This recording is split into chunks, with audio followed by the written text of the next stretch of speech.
గత 3 మాసాలుగా America, Iran మధ్య యుద్ధం కారణంగా విపరీతంగా పెరిగిన బ్రంట్ క్రూడ్ ఆయిల్ ధరలు మళ్ళా యుద్ధం ముందు ఏదైతే రేట్లున్నాయో ఆ రేట్లకు పడిపోయాయి. మనం చూస్తే గనక ఈ 3 నెలల నుంచి బ్రంట్ క్రూడ్ ఆయిల్ ధరలు కొన్ని సందర్భాల్లో $100 ఒక బ్యారెల్ కూడా దాటిపోయిందనమాట. అయితే ఇప్పుడు మళ్ళా ఈ రోజున $72 ఒక బ్యారెల్ బ్రంట్ క్రూడ్ ఆయిల్ ధర $72కి వచ్చేసిందనమాట. మనకు తెలుసు రీసెంట్ గా అమెరికా, ఇరాన్ మధ్య శాంతి చర్చలు అనేవి ఫలప్రదమయ్యాయి. ఆ తర్వాత అంతర్జాతీయ మార్కెట్లో ముడిచమురు క్రూడ్ ఆయిల్ ధరలు భారీగా తగ్గుముఖం పట్టాయి. బ్రంట్ క్రూడ్ ఆయిల్ ధర యుద్ధం ఏదైతే ఫిబ్రవరి ఆఖరిలో స్టార్ట్ అయిందో అంతకుముందు ఏ రేట్లు అయితే ఉన్నాయో అంటే $72 ఒక బ్యారెల్ కి మళ్ళీ ఇప్పుడు ధరలు పడిపోయాయి అనమాట.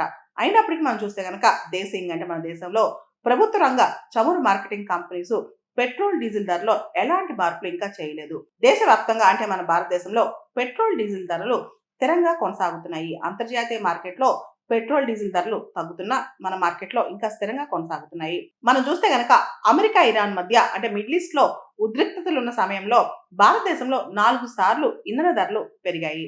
యుద్ధం ప్రారంభమైనప్పటి నుంచి కూడా లీటర్ పెట్రోల్ డీజిల్ పై దాదాపు రూ. 7.5 నుంచి రూ. 8 వరకు భారం పడింది భారతదేశంలో.